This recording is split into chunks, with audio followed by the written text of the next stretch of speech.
Welcome to Shedding the Corporate Bitch, the podcast that transforms corporate executives into powerhouse leaders by shedding the challenges and overwhelm, along with the fear, insecurity, self-doubt, and negativity holding you back from creating riches in your work and life.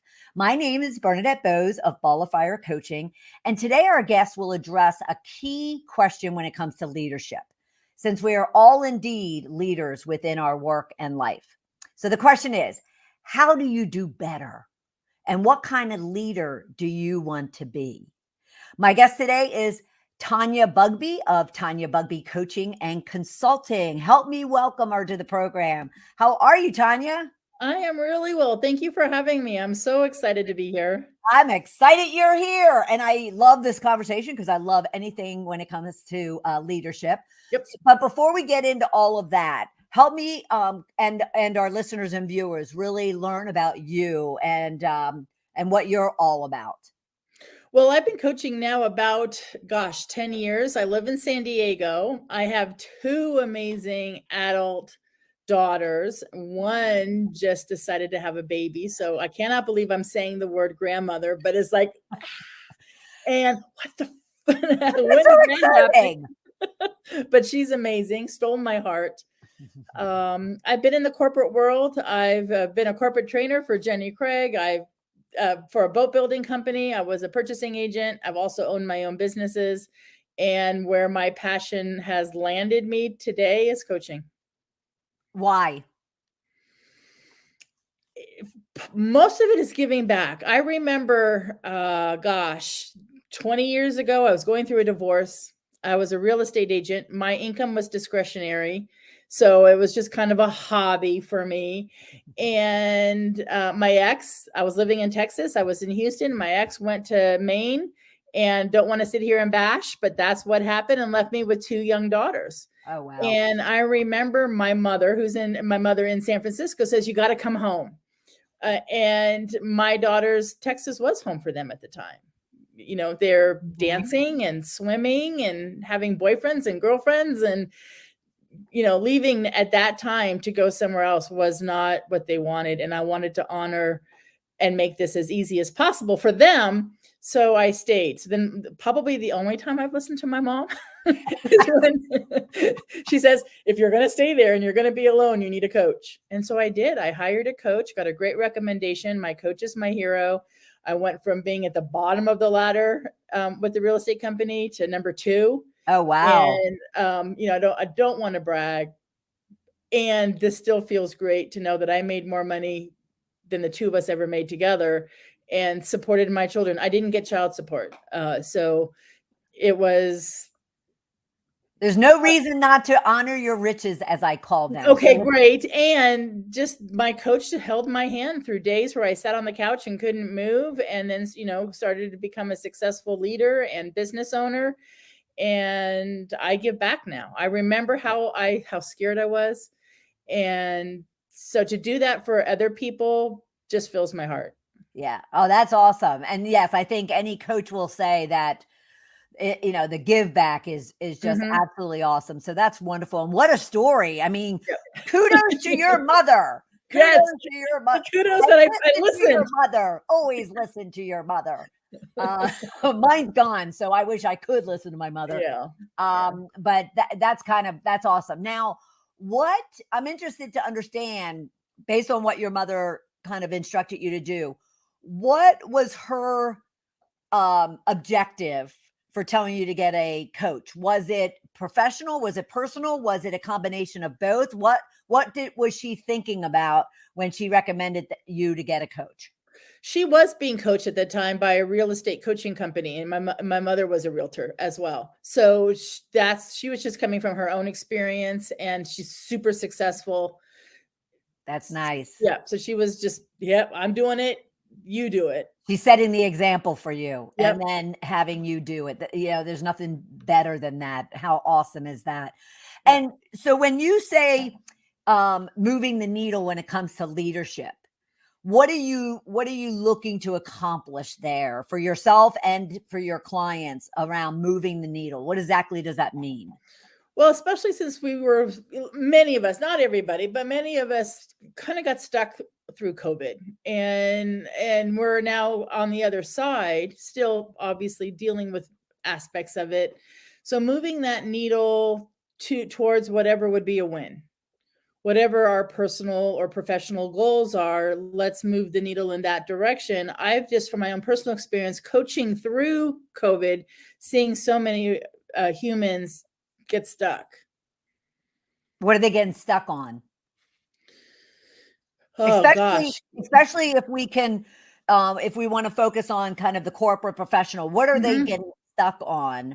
Even entrepreneurs, we can throw entrepreneurs in there. Well, what were they getting stuck on? It's very similar, getting stuck on being home all of a sudden, and then having, so many people having kids to homeschool, and they're home with the pressure of their, bosses, managers. Where are you? We're in a meeting, what's appropriate, what's not appropriate. Can I have my kids in the background? Just navigating the change that COVID provided for us. And then, slowly then watching my executives slowly go back to work and then be sent home and starting all over again. Right. And then trying to figure out a hybrid method. And then maybe that's not going to work. There's just still working through what COVID gifted us. Right. I'm glad you said gifted you. Yes. Because, then let me ask you a question. So as you were coaching your clients through this period, this very challenging, difficult, transformative period, did you look and communicate to them that this is a gift, as opposed to many people who were going into the, oh, woe is me, and therefore that's just a spiral down, to the ugliness? So were you focused on making sure they're looking at, the wins, as you mentioned earlier, and the other things? Yes, absolutely. The number one thing to start our day is our mindset.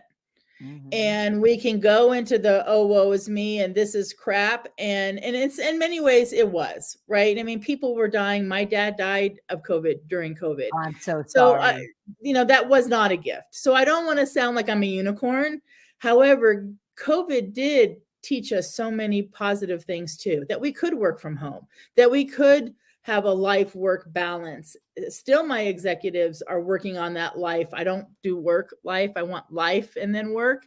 But life-work balance is still one of the major topics we coach on.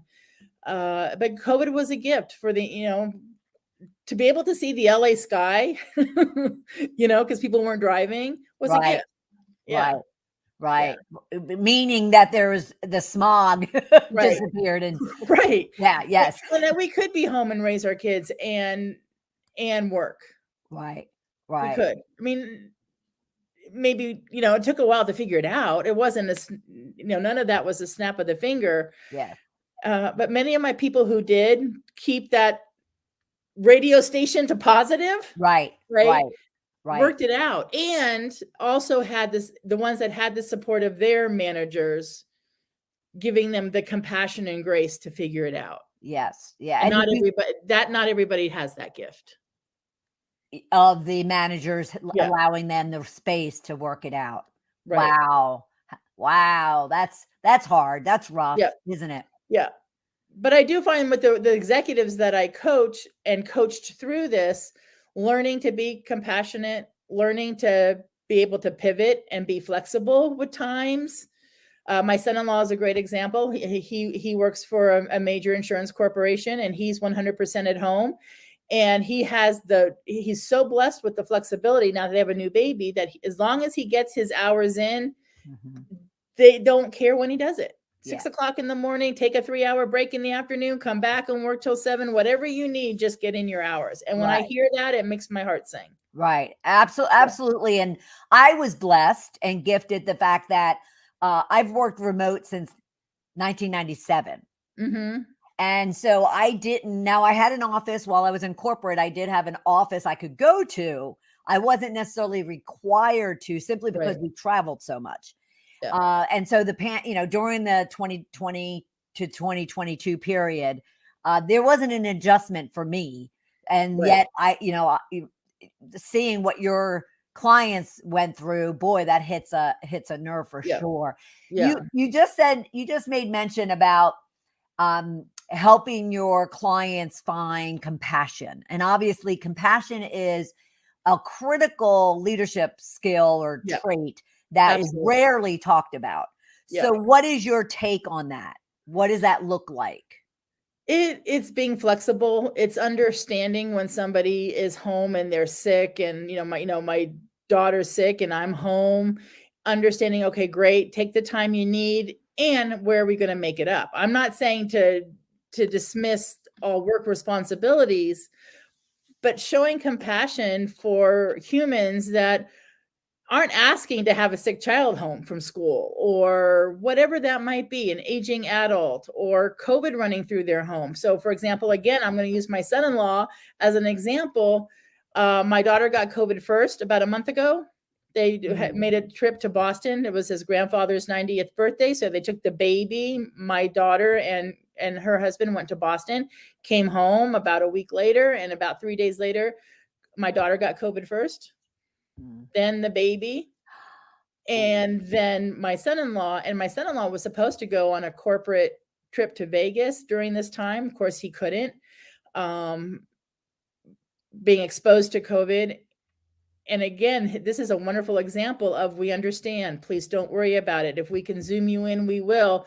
Take care of yourself, take care of your family. That's the compassion. Yeah. Versus you get your butt to Vegas, right? Right. Kind of thing. Right. Or having there be some repercussions around not being there, which people experience that. Yeah, sure.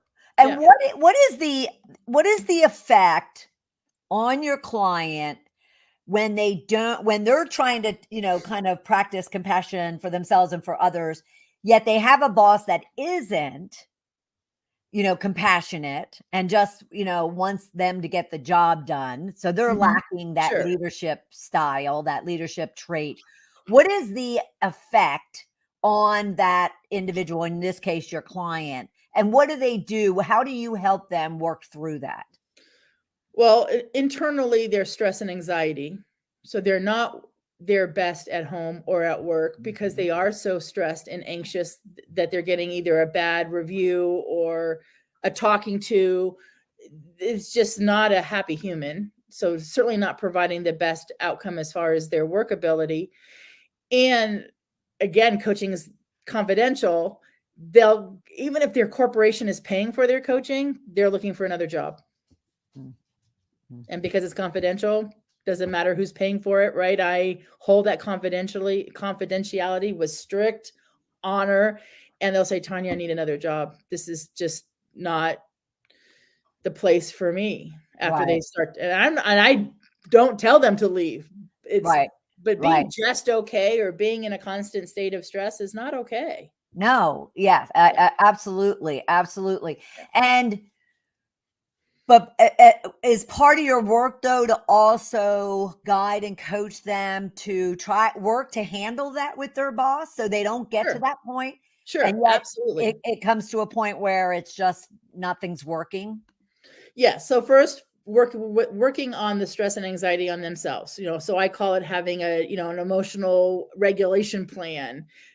Do we need to go for a walk? Do we need to take a little extra lunch, or just go sit in, where, if they're home, for me, it's always take a walk around the block with my dog, always settles me down before I have a conversation that I know that needs to be had.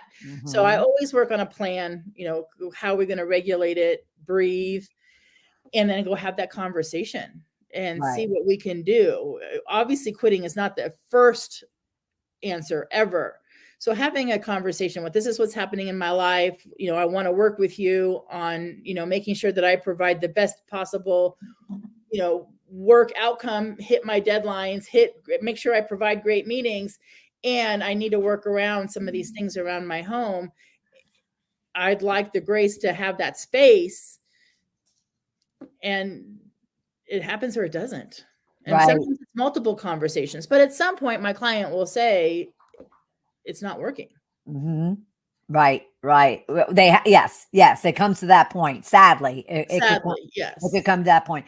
What would you say is the number one challenge leaders are having, entrepreneurially or corporately, right now? And kind of how do they move that needle? Well, the economy, number one. So I'm coaching people, some humans in the corporate world where last week, 20% of her direct reports were laid off.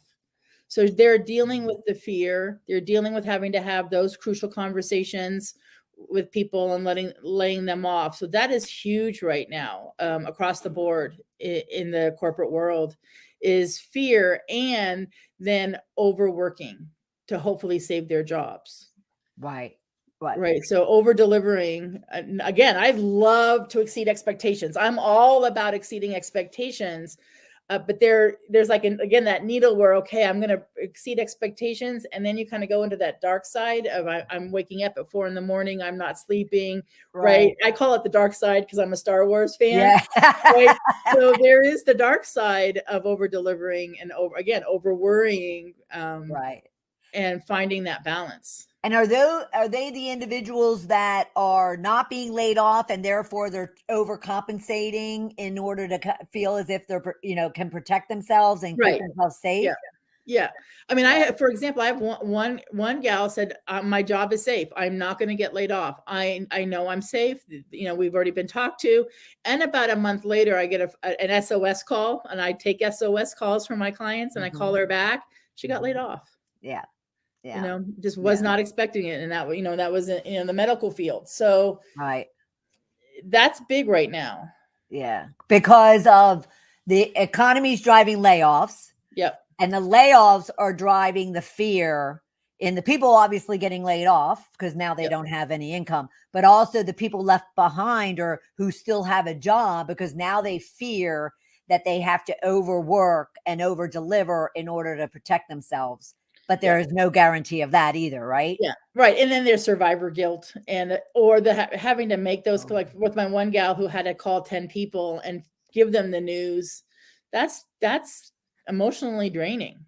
Right. Yeah. All right. So I love that survivor guilt. But I want to break it into two people, or two things. Hold on a minute. I'm jotting something down before I forget it.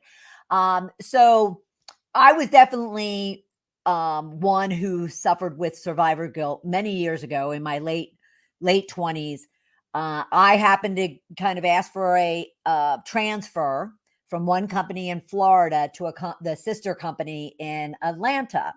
And unbeknownst to me, there was a lot of rumors for like 10 years that the two of them would eventually merge. But it literally was going on for like 10 or 12 years. So I come up, and 3 months later, very similar, on my birthday, they announced that we are indeed merging. And I was going to be responsible for the merger and then laying off all of those people that were left behind. Yeah. And they too didn't use the word survivor guilt or whatever, but they were angry and bitter, and venom was coming out of their cells when I went back, and I had to get them to help me, and then only to lay them off. So survivor guilt is very palatable. And I haven't heard it about it in a long time. So I'm intrigued of what are your clients going through when it comes to survivor guilt, and how are their leaders helping them with that? Or are they even recognizing it? Because I'll be honest with you, after that situation, and I've been through multiple layoffs while I was in corporate, I never heard a leader focusing on that for their people. I know that was a lot, but it was a lot. So there's two examples. So just currently coaching two people going through this, two different scenarios where one company, her leaders aren't being supportive. So she said, I'd like to lay him off on a Monday. I don't want to lay him off on a Friday. And I could be remembering the dates wrong, but it was like, I feel like having them live through the weekend, not being able to call me or reach out. I'd rather wait till Monday so that I can provide resources and be there. And so that was her train of thought. Right. And more detail than that. And her manager's like, no, you're going to do it the way I tell you to do it. You're doing it on a Friday at 4:00. And then, you disappear till Monday kind of thing. She did it. but was in tears telling me about it the following week. Mm. She just felt, having gone through this before, that, she had very clear goals and way she thought it was most compassionate. And I was, so proud of her compassion during this, that she felt this would be more compassionate. Because Right. then there'd be HR and resources that they could reach out to. They were going to have questions about severance. But on a Friday at 4, they're not going to get any answers till Monday. So I'm now remembering the conversation better, right? So she felt so proud of her as being a leader, that she was thinking about them and what they needed. That's a leader. Amen. Amen to that. Yeah. Amen to that. And her leader was not supportive of that. And that's not how it happened. Right. That hurts, especially as a coach. Right. That hurts. You almost want to go, hey, I need to coach you. That's right. Yeah. Can I please coach your manager? Right. Yeah. Yes. Yeah. And then the other situation was a gentleman, and he had all the support, and everybody, they all got together on Zoom, because they are, a lot of them away, some of them not. And it was a very, we're sorry, but we're here for you. Corporate's already on the line waiting for you, or HR, they can tell you it was just such a night and day situation where he really, obviously he felt guilty and he felt bad, but he was very much a part of helping them get through it, versus this is the news and, I'm turning off my computer. What do you think was the motivation of that first scenario's boss, who would not allow her? Why did he or she feel strongly that it had to be done Friday afternoon at 4:00? It's the way it's always been done. Yeah. So again, it's like what I say about coaching. When I coach my clients, coaching is not a one size fits all. And I learn every day in every coach call how to do it better, but no two clients are the same in what they need. Right. So a corporation that doesn't want to move, I call it the Titanic, right? It's just it's not going to budge. They don't have loyalty. They have unhappy employees. And this is just this is the way we've always done it. This is the way we're going to do it. And we're not open to looking at something different. Right. And that's not leadership, when you're not open to other perspectives. Right. Would you also say, though, too, to get down to that individual versus the company? Because a lot of people can blame, it's company policy, right? Yep. Do you also look at even the fact that, that individual isn't even brave enough and have the courage? And we all know, even Brene Brown says, dare to lead, right? Right. And so do you also look at it and, maybe even help the individual to understand that that person may not have the courage to break from tradition and do it a different way? Yes, 100%. And that person probably has a manager, maybe it's the vice president or something, who's no, this is what we've always done it. Right. I'm busy and we're not changing it right now. Right. So I'm not putting all the blame on every step of the ladder. Right. I mean, eventually the buck has to stop somewhere. Right. Right. So yes, to your response, the courage isn't there. But it could have been that person might have gone up the ladder and said, hey, we'd like to honor the way, quote, not saying the real name, but the way Susie wants to do it. Right. And could have gotten a flat no too. And then has to support that decision. And so I don't know. Yeah. I don't know the full scenario. Yeah. I ruffled a lot of feathers while I was in corporate. So I'm running through my head exactly how I would have handled it. And I would have screwed the person above me. If this is the way I want to do it, I'm doing it. But I appreciate your clients need to, follow protocol and direction. I mean, it's very hard. It's a hard decision. Yeah. It is. It's a very hard thing. So beyond layoffs, and the economy, fear, how do you see fear showing up in leadership, and the effect that it has on whether or not someone's successful in moving the needle or not? Oh gosh, that's a loaded question. There's so many places I see fear showing up. Something is simple, and it's not simple for some people. So I don't want to step on anybody's toes, but something like delegating.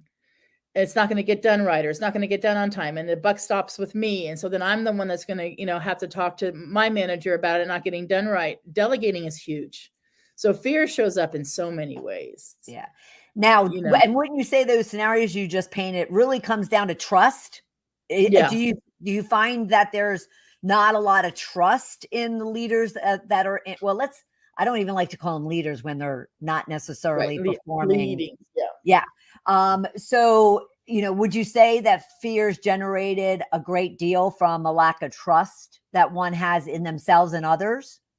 Typically their manager, right? So for me, trust is that you're good at what you do and you care about me. And most everybody I coach, they're really good at what they do. They feel their managers are good at what they do, but where the ball gets dropped is the care, the compassion, and the grace. So for me, trust is, I want you to be good at what you do. Daddy didn't get you the position kind of thing, right? And then you care about me. Right. And if they don't feel the care is there, then the trust isn't really built. Why is there such a lack of caring and compassion when we are humans? Right. That's the old school way. Yeah, it is. Yeah, you're right. It is and I don't want to be gender specific, but it is the old school way. So when I coach, and it's not all the way across the board, but when I coach folks that are in older, well-established, been here forever corporations, to change that needle or to pivot the Titanic is painful. Yeah. When I coach people in newer corporations, the compassion's there. Right. Because it's instilled from the get-go. Yeah. That's part of their mission statement, is to care about their employees, kind of thing. Yeah. And I don't want to say it's black and white, right? It's not. Right.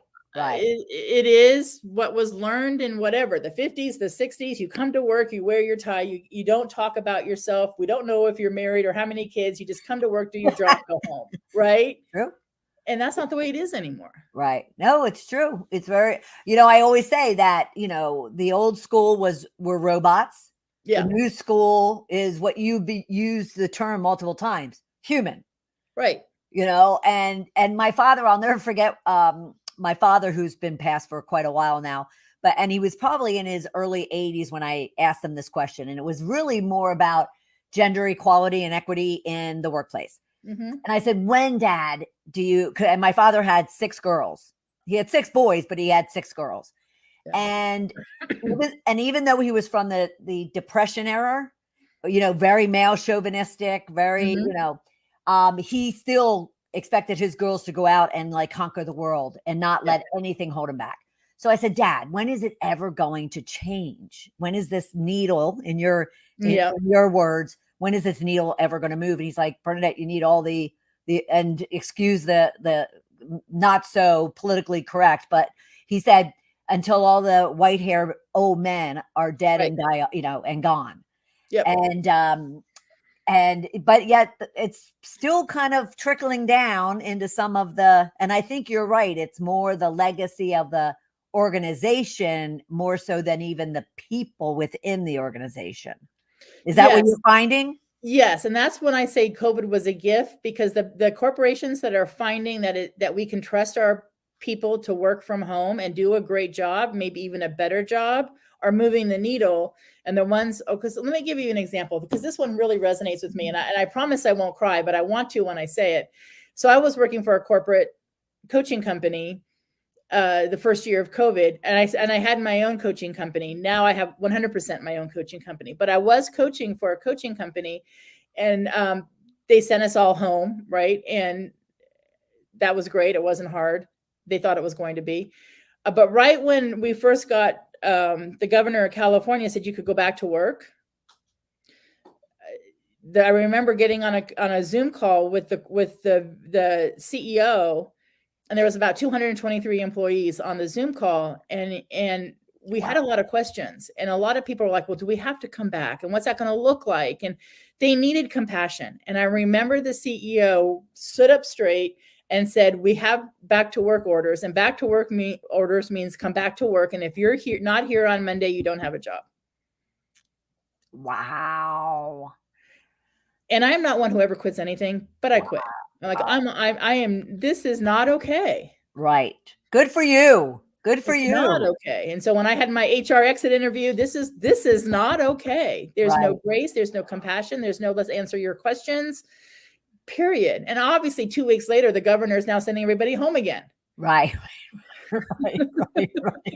Well, you did the right thing. You know that, right? I know that it's the best decision I ever made, but Yeah. that is, again, that's the Titanic not moving. Yeah. Have And- you looked at them since, and have they made a change of any kind? Have they moved the needle at all in the last 2.5, 3 years? Yes, they have.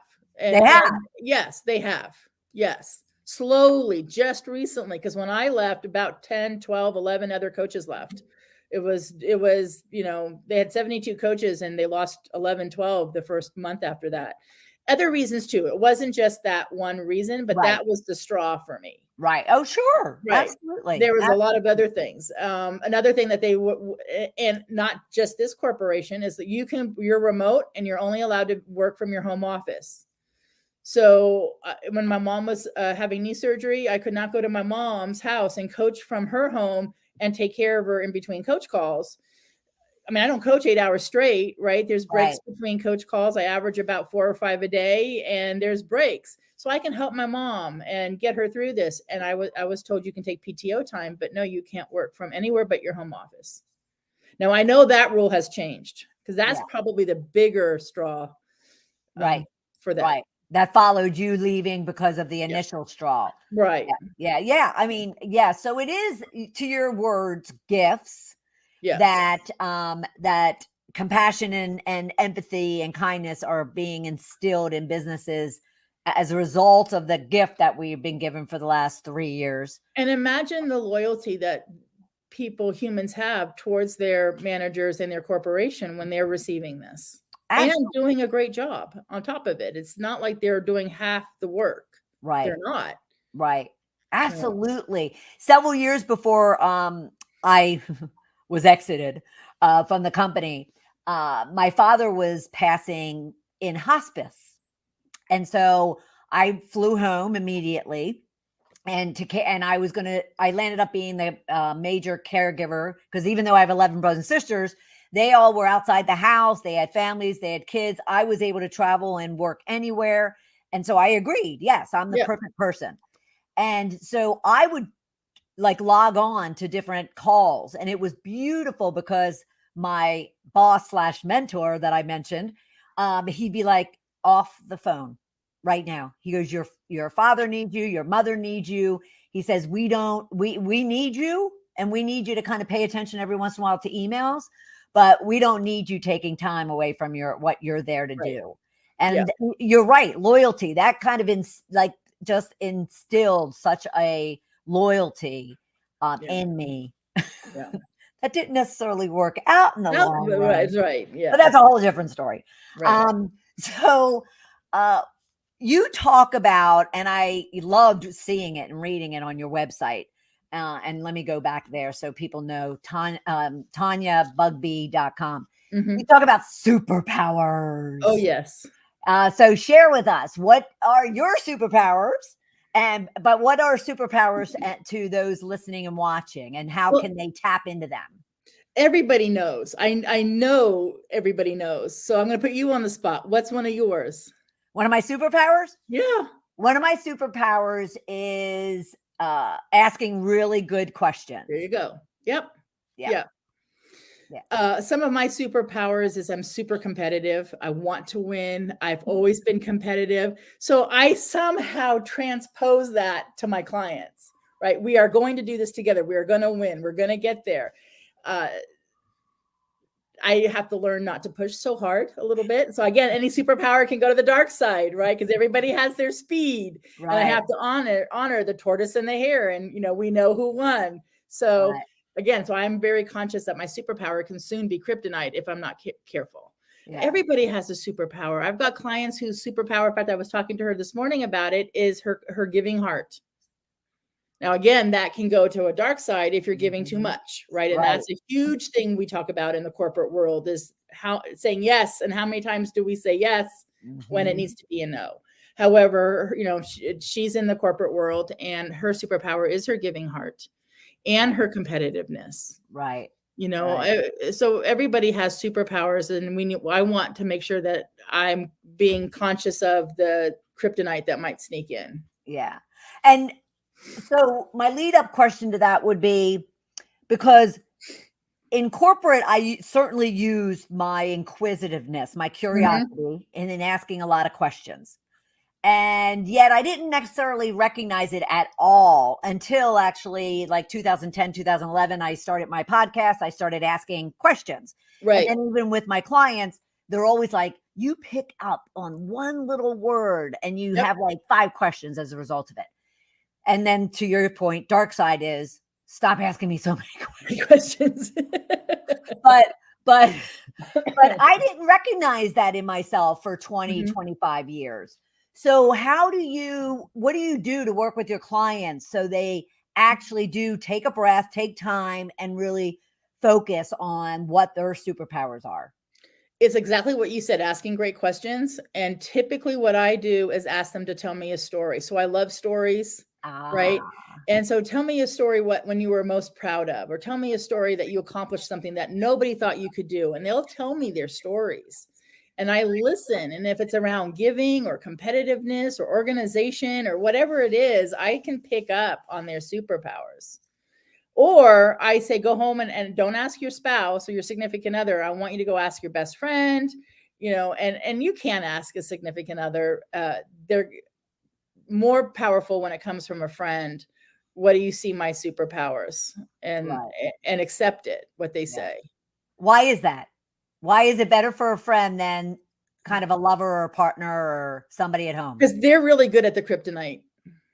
And Ah, it depends on the oh, relation it depends on the relationship, and I don't know yet how close they are, how right. connected they are. So if they're on the rocks, it might not be a good one, No, no, no. I love that. I love right? that. Yes, But you're as right. humans, we're really good at knowing what our flaws are, Right. Right. and we're not great at patting ourselves on our back with our superpowers. It's not bragging. And then I coach, the way I coach them, and I'm sure you do too, is leaning into those strengths, Absolutely. right? Absolutely. And Yeah, I think what you're also pointing out too, though, is not only do we kind of initially think of our flaws versus our strengths, right. other people are happy if you ask a question like that and then all of a sudden be invited to point out everything that, Yeah. that is wrong Wow. with Don't you do that. versus right. Yeah. Right. So Nope. is it that they just need to find someone that they truly trust and have confidence that they're looking for the best of that person, and Yeah. those are the people they should be asking, whether it is a family member or a best friend. Right. Yes. Yeah. And Yeah. and and and w- for a lot of people, to hear compliments is uncomfortable, Yeah. right? Yeah. Makes us squirrely kind of Right. thing. Right. So accept it, write it down, and then we can talk about it. Yeah. Love that. But they leak Receive. the stories. They leak it through their stories. Yeah. I love they leak it through their stories. I love that because they do. They leak it through their They do. stories. Yeah. Yeah. I love that. Um so apart from fear that we've talked about and all this that's going on with as a result of post COVID, what are you most excited about and optimistic about when it comes to moving the needle with leadership, whether it is corporate or entrepreneur, as you move forward, both for yourself and for your clients? Okay. Okay. So I'll do the easy one for my clients is helping them get those promotions. There's nothing more fulfilling when I get a text, Tanya, I got it. I got the promotion, right? And then we celebrate. And I see the needle moving in that direction when they're working on their leadership skills. Mhm. Whatever, I can list off 21 leadership attributes and when they're working on them and being intentional with it, and then Mhm. their managers see it happening, Right. they're getting their promotion. So I'm so hopeful for that to start again. I know there's kind of like a freeze on a lot of that through COVID and some fear about, again, what's going to happen to our workspace. Yeah. So I'm seeing promotions happen again, and it is just super exciting. And I love that corporations are getting their employees, into coaching and working on their leadership skills. And I wish a lot of those managers and VPs would get into coaching as well, Yeah. Yeah. because they're a big part of it.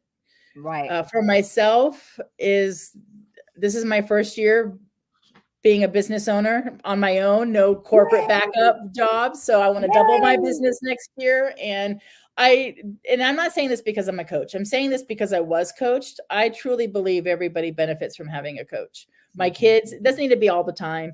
You know, my children, they're 24 and 26, and they've had coaches, not their moms. Moms can't coach their daughters. You know, that doesn't work. So I've connected them with, you know, younger women, and they love the time they've spent with their coach. Yeah. So just getting coaching out into the world. Yeah. Yeah. And have you seen, as a result of COVID, from both a personal mindset, mental health, empowerment, but also from a leadership growth and development, have you seen coaching taking off Yes. in the businesses and the networks that you're connecting in with? Yes, there absolutely, yes, and therapy too, because I am not a therapist. I am not a mental health specialist. So when I feel or sense somebody would benefit from a therapist, I'm seeing corporations provide that as well. Yeah. Oh, isn't that awesome? Yeah. Isn't that And if not, then they'll, you know, please go see a therapist. That's not my training. Right. And a therapist and a coach can reside together in a individual's business and life growth. Right. Because they are two different skill sets, and they're two different areas of expertise that actually can complement each other should someone really need that added therapist specific. Absolutely. I coach humans that are seeing a therapist and seeing me, and I don't talk to the therapist. The therapist doesn't talk to me. Right. We don't. Right. But especially if there's any kind of childhood or any kind of past trauma, that's therapy. And I'm really good at getting people to move the needle and move forward. But if there's something in the past they need to deal with to move that needle forward, then having both is totally appropriate. Yeah. And I think that's really important for everyone to understand, that if someone like Tanya kind of recognizes that you need more than what she can offer, you should be like hugging her for acknowledging that and promoting and supporting that. Because sadly, I don't know about you, Tanya, but I have experienced coaches that have crossed the line, I'll call it. Sure. You know, they may be life coaches. Like, I don't consider myself a life coach. I consider myself a business and executive coach, of which we have life that we deal with. Exactly. Me too. And I'm sure you do the same. Yep. But I found that there's some, coaches that will cross the line into therapy that they really have absolutely no right to be. And it's only because they don't want to, potentially risk that client and risk losing that opportunity. So for everyone listening and watching, kudos if you should be working with, or in the future, you're going to work with Tanya, and she provides other resources beyond herself to help you in your path. So what are some last tips, or pieces of advice beyond all the ones you've already given that you would share with our professionals that are listening or watching? So one tip, it's my favorite for myself. I learned it through my coach, is making sure the radio station and our mindset, and I call it a radio station. We can have FM 100 saboteur, crappy voices, or we can wake up with FM 300. I'm a leader, Wonder Woman, Superman voices. But we don't always wake up with FM 300. I got this, right? We do. Even myself, I'm sure you do too. We wake up and something just happened, right? And we're not quite so motivated, inspired, and the woe is me channel might be present.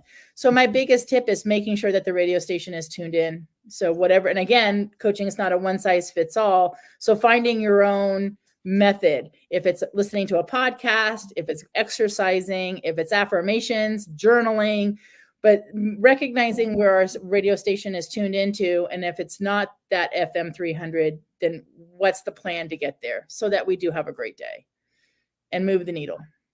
Yeah. Love it. Love it. And it's so easy to remember that because I'm visualizing a radio station Yes, I that gotta, I'm you gotta turning. tune in. Or maybe maybe it is a day where we sit on the couch and eat ice cream. I don't know, but it can't happen 7 days in a row. Right. Right. So we're all allowed to have a bad day. I'm not Yes. saying that. So it could be, yep, it's going to be an FM 100 day. Okay. But all right. Yeah. It could, there could be for many reasons, Right. we need to rest. We haven't rested in a long time.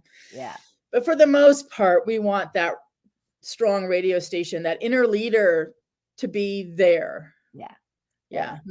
I'm all about Wonder Woman. So it's my inner Wonder Woman needs to be there every morning, or at least most mornings. It's not always. I don't want to not be authentic. Yeah. Right. Absolutely. And with those superpowers, woohoo! Yeah, the sky's the limit. Absolutely. Tanya, this has been fabulous. Thank you so Thank you. I really appreciate it. I love, as you can see, I'm passionate about what I do, as you are. And so the more we can get it out there, the better. Yeah, that's awesome. And everybody, please go to TanyaBugbee.com, learn all about her, how she can support you, how she can help you, and also follow her on Facebook. Just look for Tanya Bugbee. Her URL is going to include .94. But all you have to do is look for her face. Yeah, and I'm on LinkedIn too. So for executives and managers, that's a big spot too. So I'm on LinkedIn too. Yeah, that's true. So please hook into her and let her help you move the leadership needle. Thank you so much. I appreciate that. Thank you.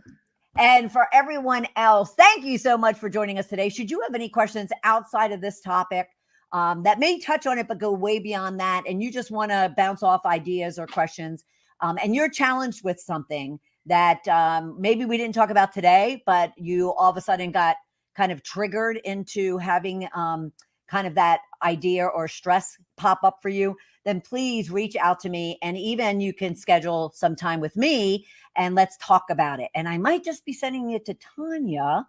But at the same time, if it's beyond our conversation in regards to moving the needle around leadership, then please don't hesitate. Get the support that you need.